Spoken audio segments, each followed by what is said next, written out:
Silakan duduk kembali. Saudara-saudara, kita akan membaca Markus pasal 12. Kita hanya membaca ayat yang ke-35 sampai dengan ayat yang ke-37. Saya akan membaca semuanya. Hubungan antara Yesus dan Daud. Pada suatu kali ketika Yesus mengajar di Bait Allah, Ia berkata, bagaimana ahli-ahli Taurat dapat mengatakan bahwa Mesias adalah anak Daud? Daud sendiri oleh pimpinan Roh Kudus berkata, Tuhan telah berfirman kepada Tuanku, duduklah di sebelah kananku, sampai musuh-musuhmu kutaruh di bawah kakimu. Daud sendiri menyebut dia tuannya. Bagaimana mungkin ia anaknya pula? Orang banyak yang besar jumlahnya mendengarkan dia dengan penuh minat. Saudara-saudara yang dikasihi Tuhan Yesus, dengan tema keilahian Yesus dan keesaan Allah. Ayat yang kita baca kali ini adalah merupakan sambungan dari firman yang sebelumnya yang berbicara dengan penekanan, dengan stressing tentang keesaan Allah. Ayat 29 pada pasal yang sama adalah jawaban Yesus tatkala orang-orang Yahudi bertanya kepadanya, hukum mana yang paling utama? Dalam bahasa Ibrani, misvah harisonah, hukum yang terutama. Lalu jawab Yesus, dan jawaban ini bukan sesuatu yang sama sekali baru. Jawaban Yesus mengutip dari kitab Taurat Nabi Musa, yaitu kitab Hadevarim atau kitab Ulangan pasal 6 ayat 4.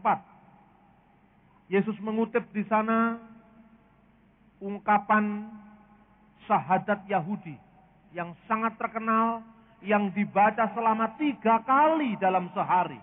Sehingga syahadat itu sangat dihafal oleh pendengar-pendengar Yesus tatkala itu. Shema Yisrael, Adonai Elohenu, Adonai Echad. Setiap ibadah ayat ini dibaca.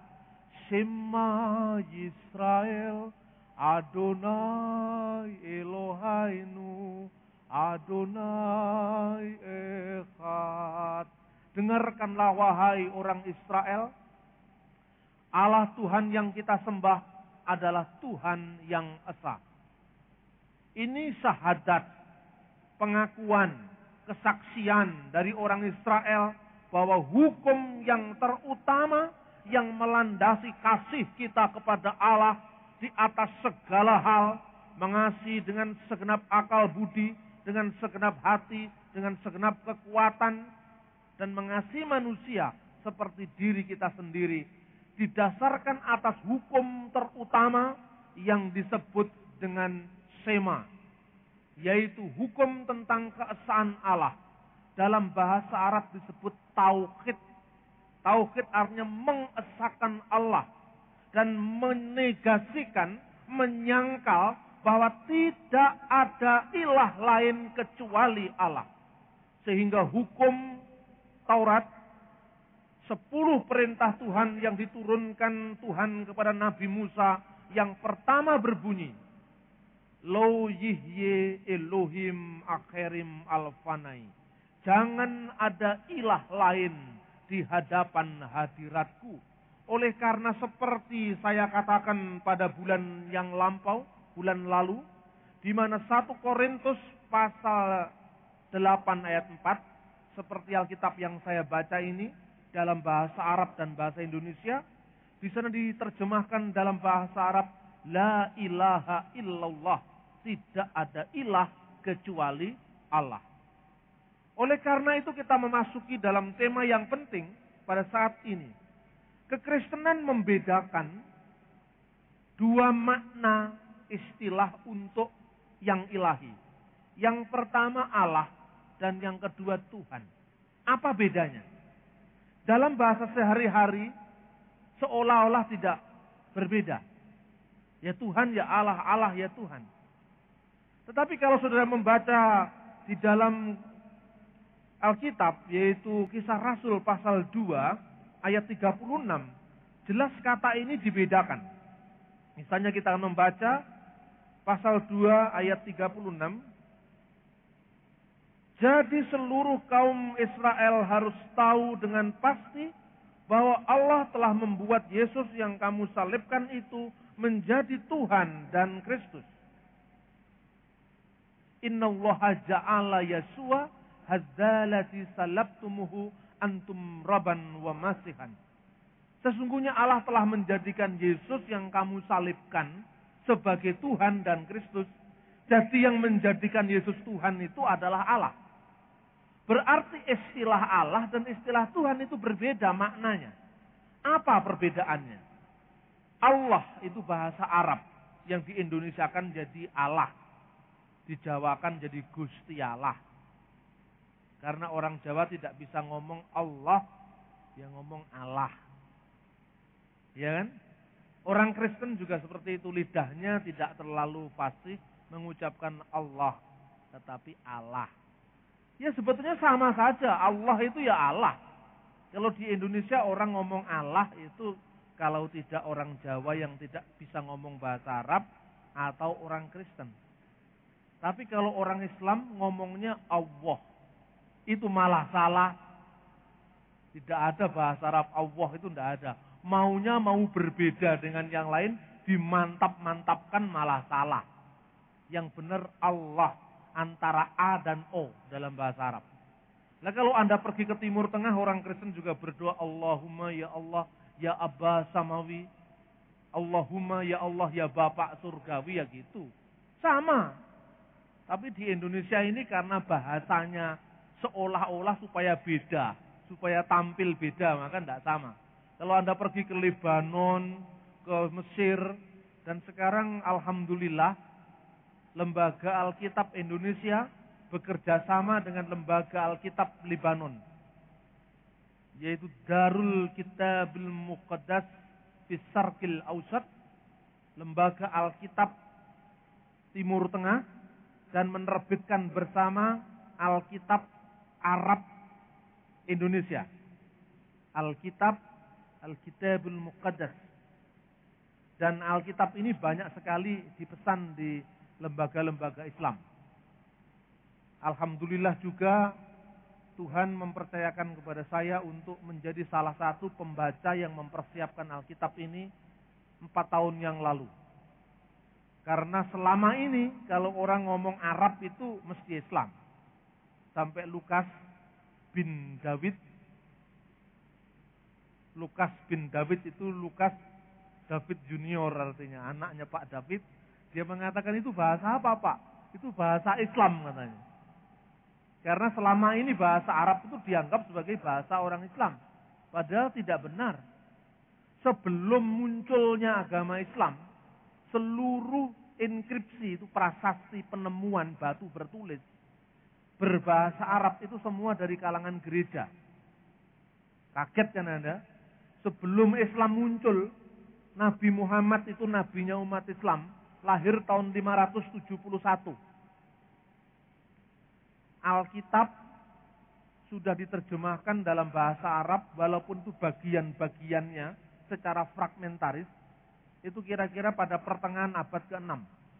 Dan dibuktikan pada inskripsi-inskripsi Arab sebelum zaman Islam, itu semua inskripsi Kristen. Ada tanda salibnya segala. Ucapan Bismillah demi nama Allah, itu muncul pada inskripsi Arab sebelum Islam, yang ditemukan di kota Jabat, Syria Tenggara, perbatasan dengan Yordan sekarang ini, pada tahun 512 Masehi. Inskripsi itu diawali dengan kata-kata Bismillah, kemudian nama orang-orang yang mendanai pembangunan gereja di kota Jabat. Lalu inskripsi itu ditulis dengan tanda salib, atasnya berbahasa Yunani, tengahnya berbahasa Aram, dan bawahnya berbahasa Arab. Kemudian pada tahun 568, 3 tahun sebelum kelahiran Nabi umat Islam, ditemukan lagi inskripsi yang namanya inskripsi Haran al-Lajja, yaitu juga di Syria. Di situ jelas-jelas ada tanda salib dan siapa yang membuat tugu peringatan gereja itu di Syria. Nah, inilah maka bahasa Arab sebenarnya bukan bahasa yang asing bagi orang Kristen, tetapi asing bagi orang Kristen Indonesia. Anda kalau melihat banyak sekali orang-orang Kristen di dunia Arab, menurut Rafiq Al-Bustani dalam bukunya yang berjudul Atlas Alamul Arabi, jumlah orang Kristen Arab pada tahun 94 adalah 23 juta jiwa. Dan ini bukan yang kecil. Meskipun akibat perang yang terus-menerus antara Israel dengan Palestina, banyak orang-orang Kristen Arab itu hijrah ke Australia, hijrah ke Eropa. Dan yang terakhir ini, tatkala Amerika menggempur Irak, maka orang-orang Kristen di sana diusir dari Irak oleh milisi-milisi Islam Syiah. Dan ketika diusir itu, kalau mereka mau selamat keluar dari perbatasan Irak, mereka harus membayar mahal sekali. Dan mereka biasanya ditampung di satu desa Kristen di Syria yang pernah saya kunjungi tahun 1995, yaitu di kota Ma'lula. Kemudian mereka diterbangkan ke Australia, ke Netherlands, ke negara-negara Eropa yang lain. Ini orang-orang Kristen di dunia Arab. Tetapi saya mewacanakan ini supaya ada meeting point, titik temu, kalimatun sawa antara Islam dan Kristen.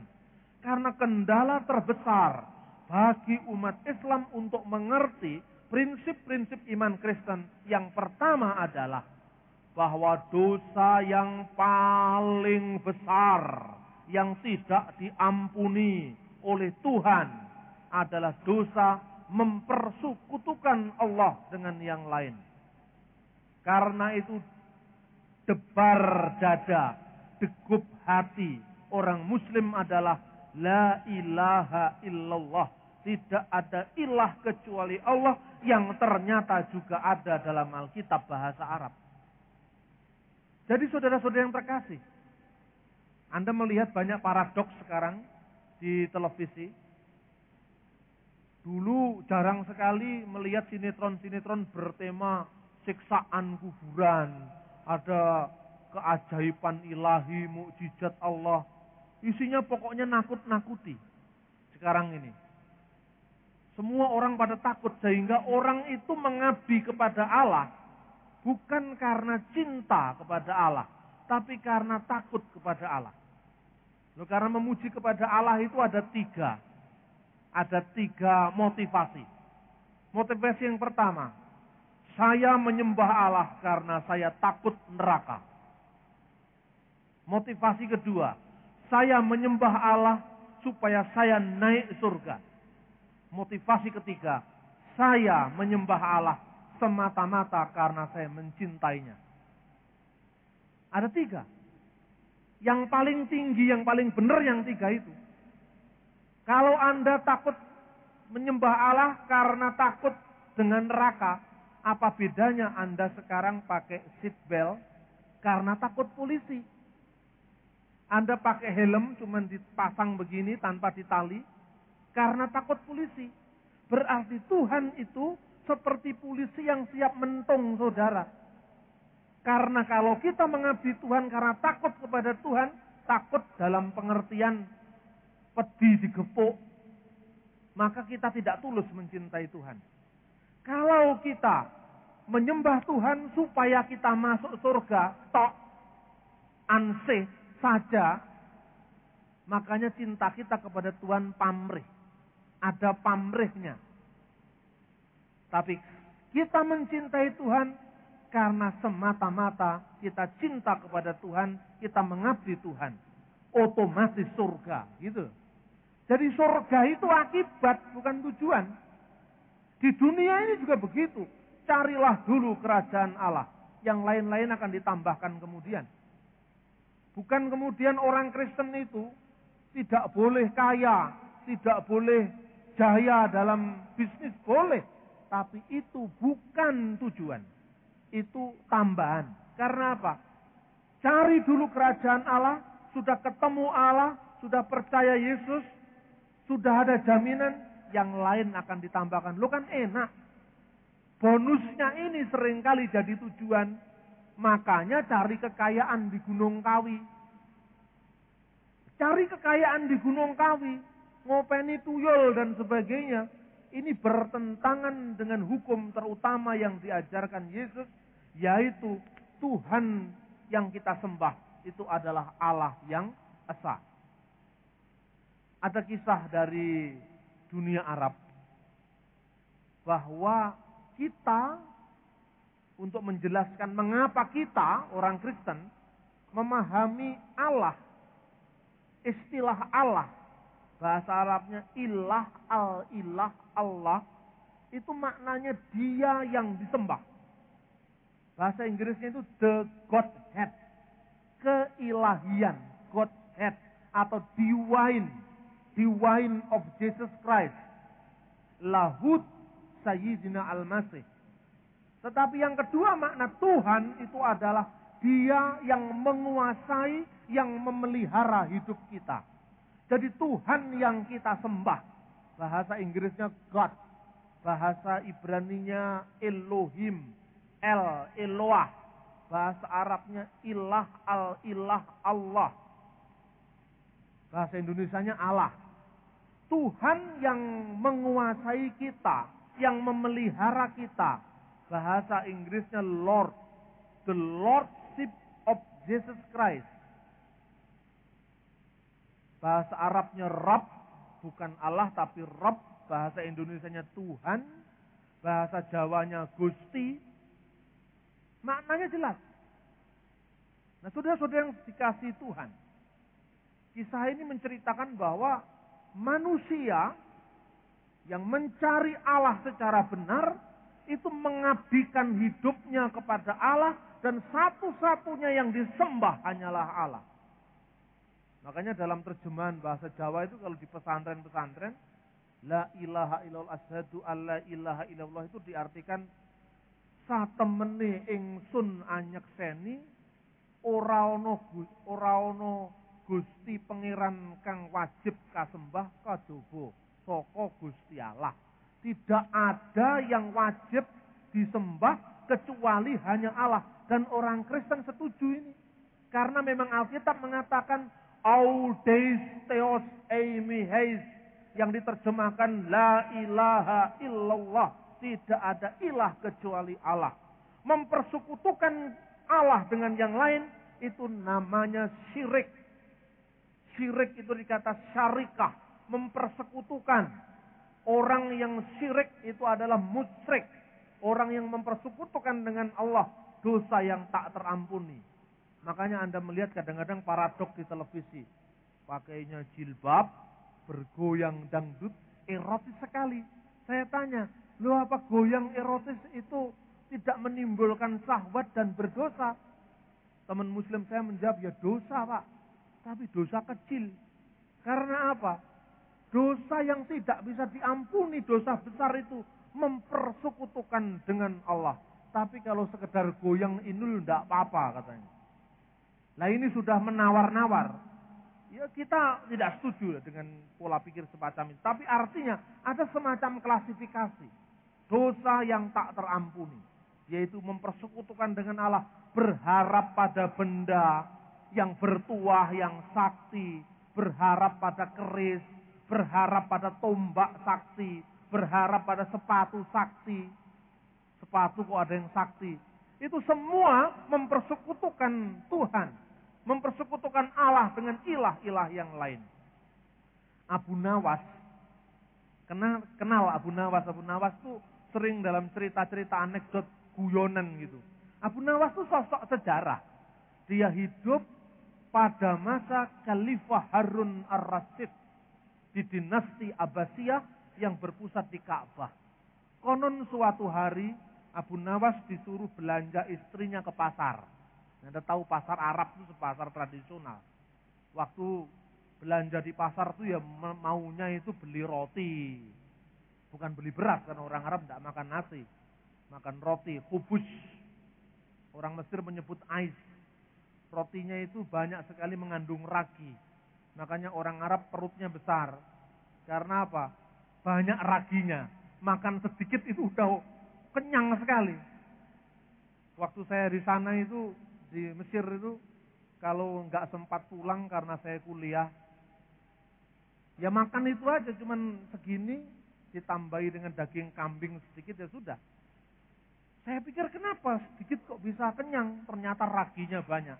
Makanya gampang meletus itu. Lah Abu Nawas tuh beli roti, beli macam-macam di pasar, tiba-tiba ada pedagang terompah. Terompah itu sepatu dari kulit yang zaman dulu itu. Terompah ini. Terompah sakti katanya. Abu Nawas mikir, wah ini ada terompah sakti. Langsung dia lupa belanja tadi, dia tanya, apa khasiatnya? Katanya. Woi, khasiatnya banyak tuan. Kalau Anda beli terompah sakti ini, Anda dulunya tidak punya, menjadi orang yang punya. Wah, pikirannya dia, kalau gitu saya bisa jadi kaya raya. Berapa harganya? 500 dinar. Dia beli 500 dinar. Kemudian waktu pulang, disimpannya di tempat yang khusus. Istrinya ngamuk. Loh mana kebutuhan kita sehari-hari? Tenang dulu. Ini ada terompah sakti katanya. Sebentar lagi kita akan jadi orang punya. Artinya orang yang kaya. Kita bisa mengubah nasib kita ini tiba-tiba dengan keajaiban terompah sakti ini. Istrinya ngiler juga. Wah, mau jadi orang punya. Langsung dia paham. Sudah, kalau belanja bisa beli di sebelah ini katanya. Ditunggu sehari, tidak ada perubahan. 2 hari, 3 hari, 4 hari, seminggu tidak ada perubahan. Mana saktinya katanya. Lalu Abu Nawas mikir, wah kalau gitu harus saya pakai. Supaya kesaktiannya masuk dalam diri saya. Dipakai. Karena terompahnya itu jelek, jadi banyak paku-pakunya begitu. Kakinya lecet. Wah ini kok sakti kaki saya bisa lecet. Sampai kemudian 1 bulan, 2 bulan tidak ada pengaruh apa-apa. Dia jengkel, dibuang dengan cara dia menggali rumah itu tanah, masukkan ke situ, ditimbun. Waktu dia nimbun terompah saktinya itu, ada maling, ada pencuri yang ngintip. Wah, ini pasti emas ini yang ditimbun ini. Saya mau curi ini. Waktu Sayyid Abu Nawas, Tuan Abu Nawas sudah masuk ke rumahnya, pencuri ini dengan bergegas cepat-cepat dia ambil terompah sakti itu, kemudian cepat-cepat dia masukkan ke galabiahnya, ke jubahnya. Dia mikir ini pasti emas ini, berat sekali ini. Begitu sampai di tempat-tempat yang kelihatan cahaya, ada terangnya, dilihat, waduh, nah ini kok cuman kayak begini. Dia jengkel, dibuang di depan rumahnya orang. Tapi dasar maling, dia mikir, sudah capek-capek saya gali nggak dapat apa-apa. Sekalian aja saya malingi depan rumah yang ada lampunya tadi, di mana sepatunya dibuang. Dia kuras hartanya habis, lari dia. Pada saat pagi si pemilik rumah berpikir, waduh, saya kemalingan, harta saya habis ludes. Kemudian dicari-cari barangkali masih ada sisanya. Loh, di situ kok ada terompahnya Abu Nawas? Berarti malingnya ini Abu Nawas ini. Langsung dilapor, Abu Nawas kamu maling. Loh enggak, saya enggak maling. Buktinya apa? Itu, terompahmu ada di situ. Jadi namanya sudah jatuh dihimpit tangga. Ini karena apa? Manusia berharap bisa mengubah nasib dari togel, dari judi, dari nomor, dulu enggak tahu namanya, saya zaman dulu ada SDFB. Sekarang ada judi, dari Gunung Kawi. Karena prinsip tujuan hidup ditukar menjadi bonusnya tadi. Itu yang artinya syirik. Mempersekutukan Allah dengan benda-benda bertuah. Abu Nawas akhirnya sadar. Dia tanya pada pedagang. Pedagang, kamu pembohong. Loh, bohong apa Tuhan katanya? Kamu bilang, kalau saya punya terompah sakti ini, saya akan menjadi orang punya. Loh sebentar Tuhan, kan memang benar kata saya. Benar apanya? Tuhan dulunya tidak punya terompah ini. Begitu beli dari saya, akhirnya punya terompah. Kan berarti Tuhan sekarang punya. Maksudnya punya sepatu itu, bukan punya yang lain. Loh kalau gitu kenapa kamu sebut itu terompah sakti? Karena itu mereknya sakti. Sama dengan batik keris. Bukan kerisnya itu jadi batik, bukan batik mereknya keris. Atau batik mereknya Semar. Atau keong emas. Mereknya ya keong emas, bukan keong beneran.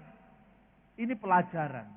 Pelajaran artinya manusia kalau mencari sesuatu yang tidak dikehendaki Tuhan dengan jalan pintas supaya cepat kaya, supaya cepat macam-macam, lari ke Gunung Kawi atau pakai ciamsai begini-begini supaya dewa itu bisa menurunkan berkat, maka nasibnya akan seperti Abu Nawas. Ini yang namanya kita mengakui bahwa tidak ada sesuatu yang ilahi kecuali Allah. Tidak ada ilah lain kecuali Allah. Dan yang kedua, sudah jelas bahwa Yesus disebut sebagai Allah. Karena itu ketika Thomas menyaksikan benar bahwa ada bekas salib paku di tangannya, maka Thomas bersujud dan dia mengatakan, "My Lord, my God."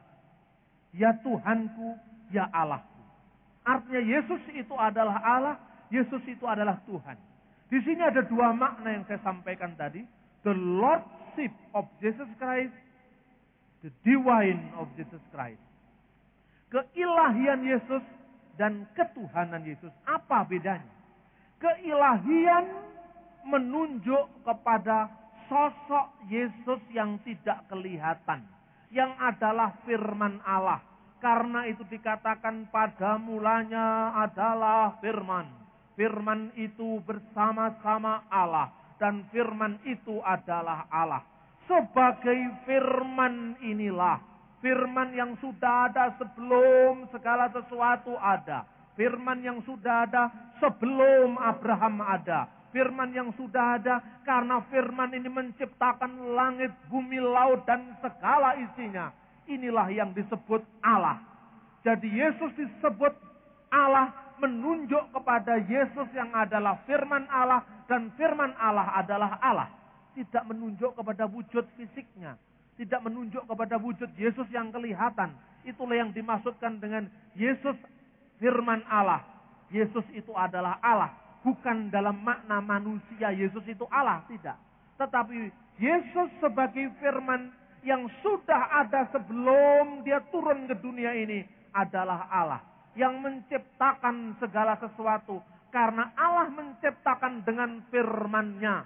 Kata orang Islam, kun fayakun. Jadi maka jadilah. Firman Allah inilah Yesus. Ini makna tentang keilahian Yesus. Atau disebut dengan kata kiasan anak Allah. Bukan harus diartikan Allah itu beranak dan diperanakkan. Anda bisa membaca atau mendengar kaset saya pada bulan yang lalu. Yang sekarang sudah ada di kantor depan. Tentang makna keilahian Yesus Kristus dalam kaitan dengan keesaan Allah. Dan Yesus disebut anak Allah. Padahal Allah itu lam yalid walam yulad. Tidak beranak dan tidak diperanakkan. Nah sekarang yang kedua. Makna ketuhanan Yesus. Tuhan Lord.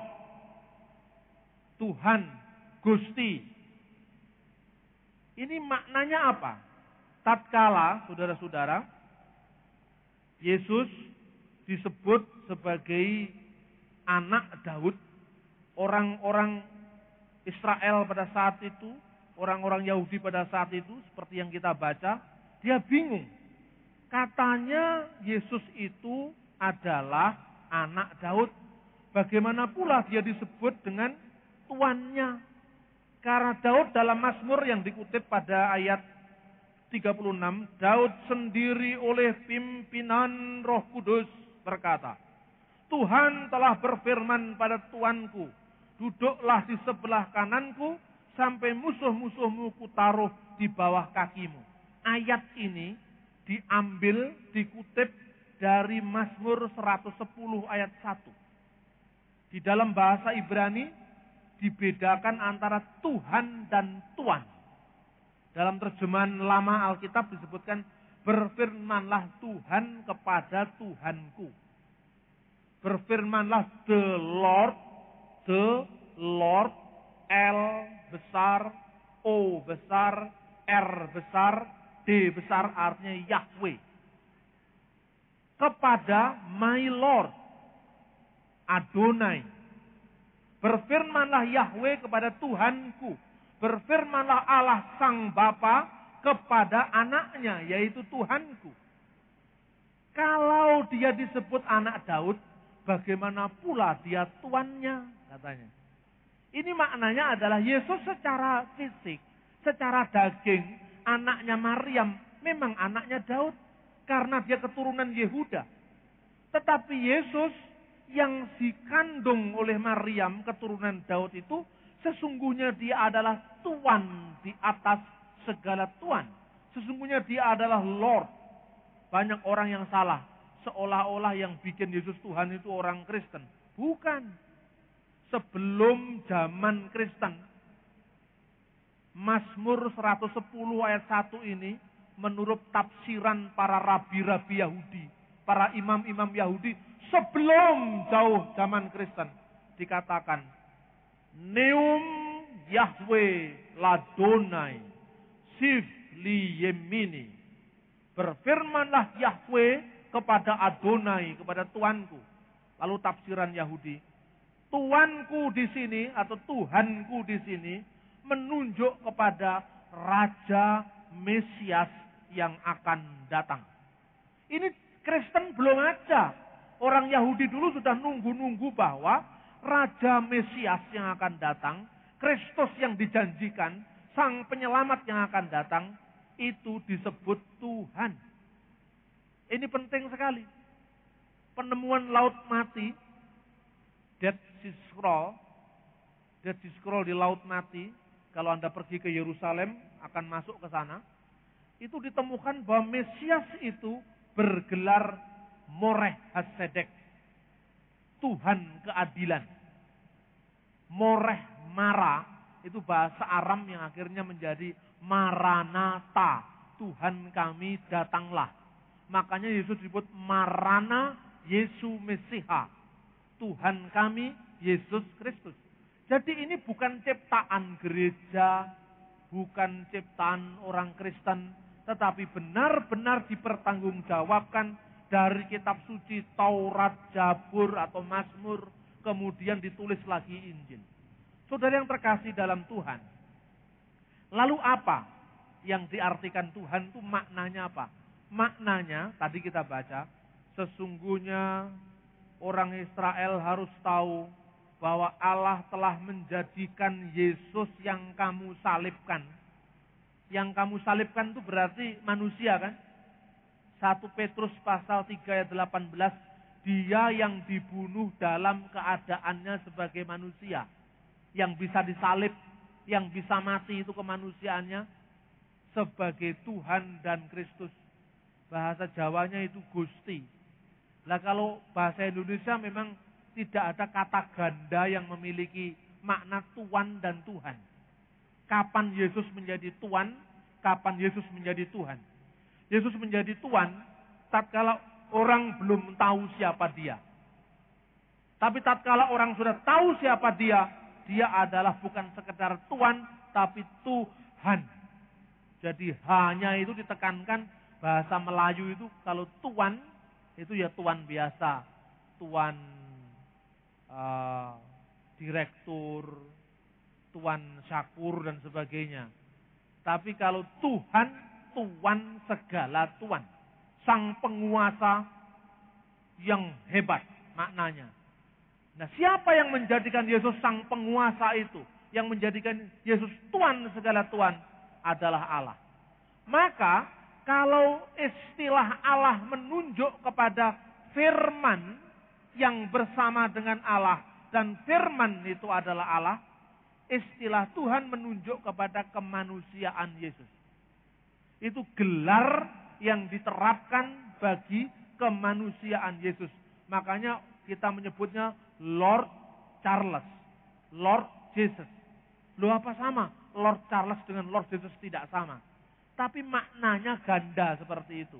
Saya sering disalahpahami. Ada seorang pendeta yang menuduh saya, Pak Bambang tidak percaya dengan ketuhanan Yesus. Makanya dia menyebut hanya Tuhan Yesus. Bukan itu maksudnya. Maksudnya bahwa istilah kurios dalam bahasa Yunani itu punya makna ganda. Tuhan sekaligus Tuhan. Tatkala orang Samaria, wanita Samaria ketemu Yesus, dia mengatakan, Tuhanlah Nabi itu. Loh, Tuhan dengan Nabi kedudukannya tinggi mana? Tinggi Tuhan kan? Masa dia sudah mengenal dia Tuhan, belum mengenal sebagai Nabi? Maka artinya Tuhanlah Nabi yang datang itu. Tapi tatkala Thomas mengatakan, ya Tuhanku dan Allahku, maknanya Tuhan seru sekalian alam. Jadi itu ada proses, ini bahasa. Saudara-saudara yang terkasih, bagaimana menjelaskan ini? Orang Islam menerjemahkan la ilaha illallah itu agak kurang tepat. Tiada Tuhan selain Allah. Lebih tepat diartikan atau lebih tidak punya makna ganda, mesti diterjemahkan tidak ada ilah selain Allah.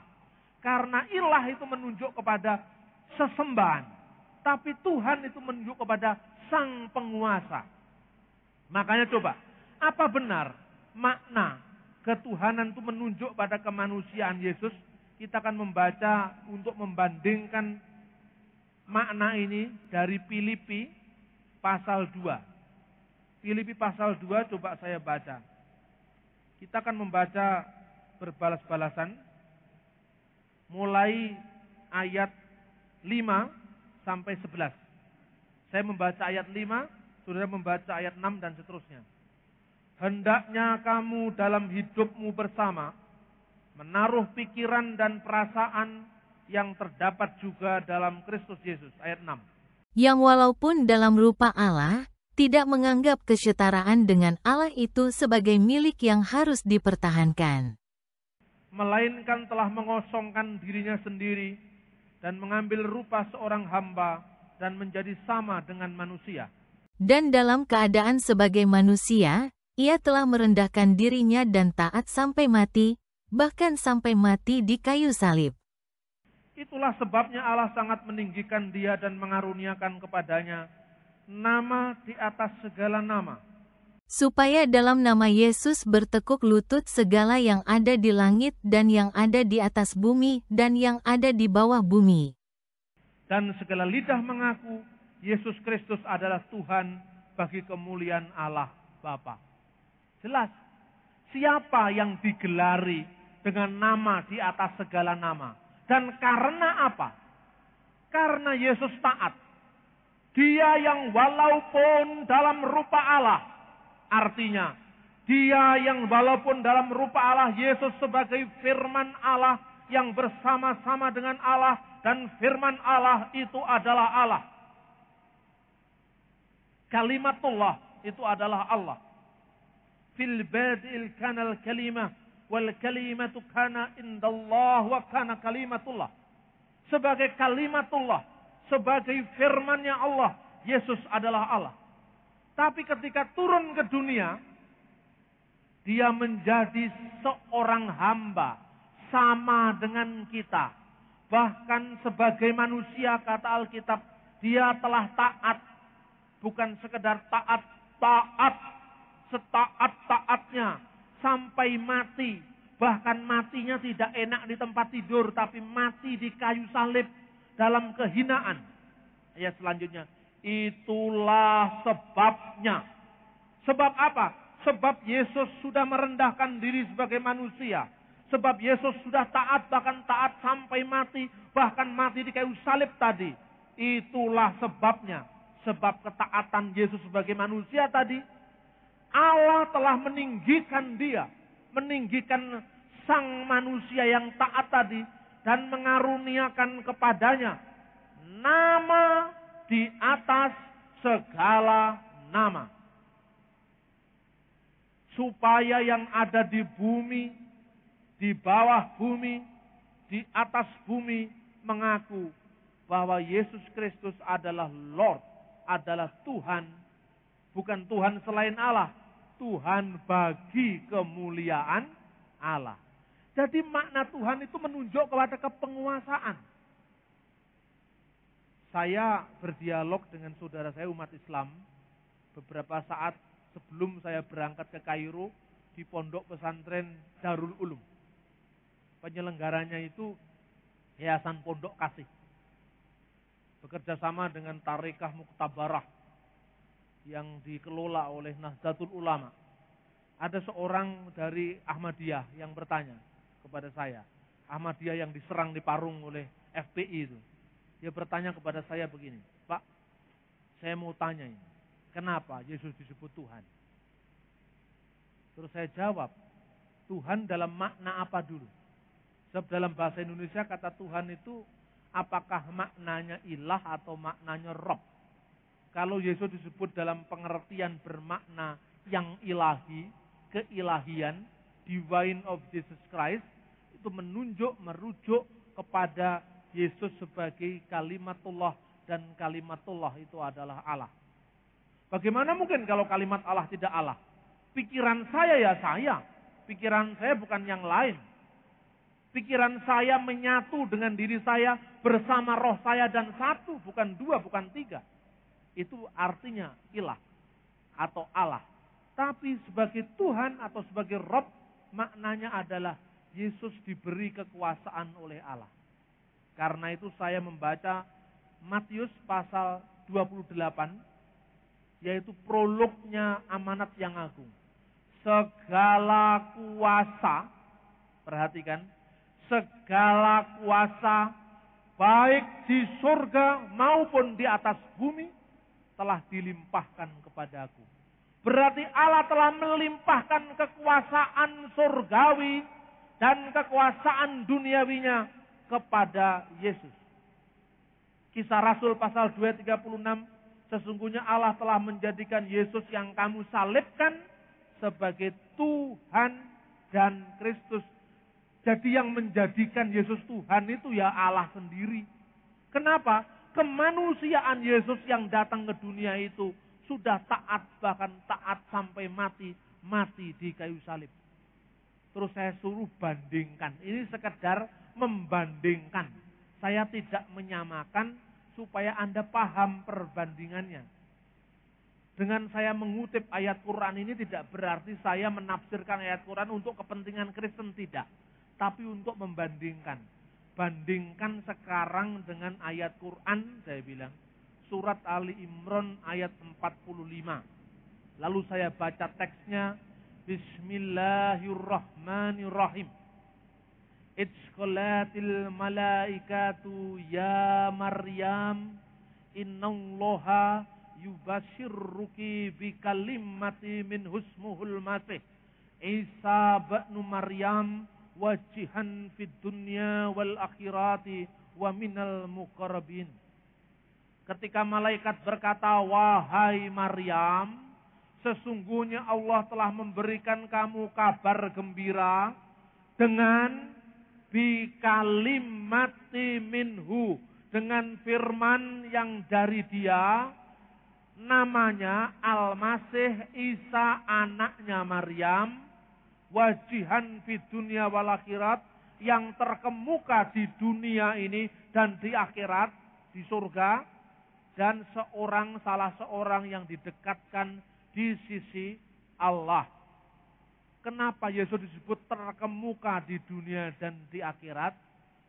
Inilah yang dimaksudkan Alkitab, bandingannya saya katakan, kuasa di surga dan di bumi telah dilimpahkan kepadaku. Jadi Yesus itu telah diberikan kekuasaan oleh Allah di surga dan di bumi. Karena itu, apa bukti kekuasaannya? Saya jawab lagi. Yesus disebut Tuhan, katanya dia. Apakah berarti karena Yesus menghidupkan orang mati? Kalau hanya karena menghidupkan orang mati, perjanjian lama, Elias juga menghidupkan orang mati, tidak pernah disebut Tuhan. Karena semuanya atas izin Allah, biiznillah. Kalau Yesus disebut Tuhan, hanya karena dia lahir tanpa bapak, katanya dia. Adam dan Hawa lahir tanpa bapak dan tanpa ibu, tidak pernah disebut Tuhan. Ya kan? Apa jawabannya? Betul. Yesus disebut Tuhan bukan karena dia lahir tanpa bapak. Tetapi karena Yesus itu firman Allah yang menjadi manusia. Kalau hanya dibolak-balik seperti logika orang ngemis. Orang ngemis mengatakan, Pak minta saya. Yang dimintai marah dia. Kamu ini minta tidak dikasih terus ngotot. Pengemisnya bilang, saya minta sampai ngotot juga nggak dikasih. Nah ini logika debat kusir kalau ini. Hanya dibolak-balik. Jaluk radikai ngotot. Jaluk sampai ngotot nggak dikei. Sama nih. Itu hanya bolak-balik. Tapi ini lain.